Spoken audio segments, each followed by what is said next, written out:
Prime Minister Benjamin Netanyahu revealed a cache of documents he says proves Iran lied to the world about its nuclear program for years, even after the 2015 nuclear deal with the world. Iran did not come clean about its nuclear program, Netanyahu said in a prime-time address in English. To really understand Israel and the Middle East, subscribe to Haaretz presenting 55,000 pages of documents and 183 CDs, Netanyahu cited Iran hidden atomic archive of documents on its nuclear program. This is an original Iranian presentation from these files, Netanyahu said, stressing that the mission statement is to design, produce and test 5 warheads with 10 kiloton of TNT yield for integration on missiles. Iran is blatantly lying when it says it doesn't have a nuclear program, Netanyahu claimed, laying out what he claimed was proof Iran had developed and continued to develop its nuclear program. At the press conference, Netanyahu exposed a secret Iranian nuclear project, codenamed Ahmad, which he said had been shelved in 2003, though he said work in the field had continued. After signing the nuclear deal in 2015, Iran intensified its efforts to hide its secret files, Netanyahu said. In 2017, Iran moved its nuclear weapons files to a highly secret location in Tehran. The documents show that Iran's Fordo nuclear plant was designed from the get-go for nuclear weapons for Project Ahmad, claimed Netanyahu. We can now prove that Project Ahmad was a comprehensive program to design, build and test nuclear weapons, he said. We can also prove that Iran is secretly storing Project Ahmad material to use at a time of its choice to develop nuclear weapons. Dr. Mohsen Fakhrizadeh is the head of Project Ahmad, Netanyahu concluded by saying, Iran lied about never having a secret nuclear program. Secondly, even after the deal, it continued to expand its nuclear program for future use.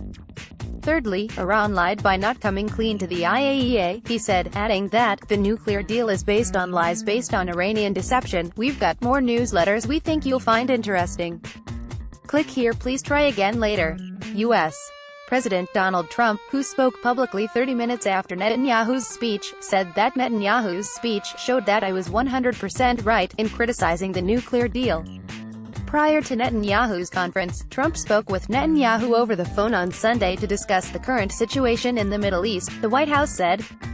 The readout of their phone conversation stated that they discussed the continuing threats and challenges facing the Middle East region, especially the problems posed by the Iranian regime's destabilizing activities. Iran lied, presenting 55,000 pages and 183 CDs. Netanyahu says Iran hid an atomic archive. Noah Landau in a rare move. Netanyahu called the heads of Israel's 2 news broadcasts and updated them with the content of his planned statement. Javad Zarif, Iran's foreign minister, said before Netanyahu's speech that the prime minister is just the boy who can't stop crying wolf at it again. Netanyahu's speech comes after an airstrike in Syria Sunday night in which 200 missiles were destroyed and 11 Iranians were killed, according to pro-Assad sources.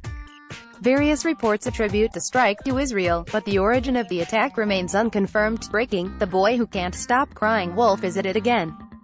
Undeterred by cartoon fiasco at UNGA. You can only fool some of the people so many times. Pic.twitter.com/W7Saudstuck, Javad Zarif, at Jarif, April 30, 2018. According to several Syrian media outlets, the strikes targeted the 47th Brigade base in the southern Hama district, a military facility in northwestern Hama, and a facility north of the Aleppo International Airport. The strike reportedly targeted an arms depot of missiles. The strikes came as tensions increased between Israel and Iran in Syria and the U.S. Deadline on Iranian sanctions regarding the nuclear deal, May 12, draws near. Greater than what happens if Trump pulls out of the Iran nuclear deal, Israeli defense and political sources told Russia and the United States on Sunday that if Iran attacks Israel from Syria, either itself or through its proxy, Hezbollah, Jerusalem will respond forcefully and target Iranian soil. Later, Iran's deputy foreign minister said that the current terms of the Iran deal are no longer sustainable for them regardless of whether or not the U.S. The status quo of the deal is simply not sustainable for us, whether or not the Americans get out of the deal, Deputy Foreign Minister Abbas Araghchi said, according to Iranian news agency ISNA. Meanwhile, world leaders such as France's Emmanuel Macron and Germany's Angela Merkel have visited U.S. President Trump in an attempt to convince him to maintain the terms of the nuclear deal, termed the Joint Comprehensive Plan of Action, JCPOA. Trump spoke with Netanyahu, who vocally opposes the deal, over the phone on Sunday to discuss the current situation in the Middle East, the White House said. The readout of their phone conversation stated that they discussed the continuing threats and challenges facing the Middle East region, especially the problems posed by the Iranian regime's destabilizing activities. Visiting in Israel Sunday, U.S. Secretary of State Mike Pompeo said the United States will cancel the Iran nuclear deal if it is not fixed. Pompeo made the statement following a meeting with Prime Minister Benjamin Netanyahu. Speaking to reporters after the meeting, which took place at the Israeli military headquarters in Tel Aviv, Pompeo said the U.S. stands with Israel against Iran. "We remain deeply concerned about Iran's dangerous escalation of threats toward Israel and the region," Pompeo said, adding that the U.S. supports Israel's right to defend its